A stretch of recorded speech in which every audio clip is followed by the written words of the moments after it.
It takes 2 hours to drive to Damascus from Beirut. But it took 15 years for a Lebanese prime minister to make it to the Syrian capital. A time gap in which Syria's influence on Lebanon gradually diminished. Although events in Syria never stopped affecting its smaller neighbor. An old saying in both countries goes, if it rains in Damascus, the Lebanese open their umbrellas. Syria saw in Lebanon a very important strategic, a younger brother, and saw for itself a role of a guarantor for peace and security in Lebanon, given the difference in size and difference in capabilities. And it sought that role to continue that role somehow after 2005. 2005 was the year Syria was accused by many Lebanese of killing the country's then former Prime Minister Rafiq Hariri.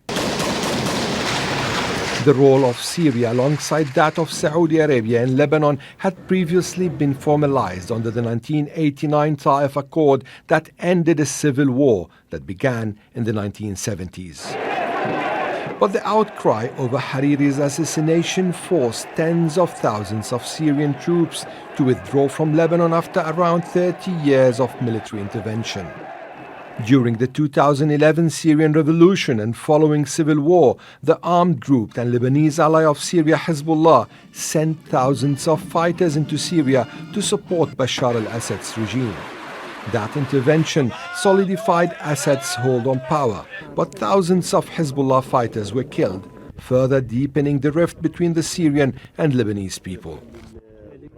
Since its founding in the early 1980s, Hezbollah has relied on Syria as a critical link in Iran's so-called axis of resistance, providing a corridor for weapons and support. In terms of arming, Hezbollah will be hugely impacted by the new geopolitical reality in Damascus and across the country.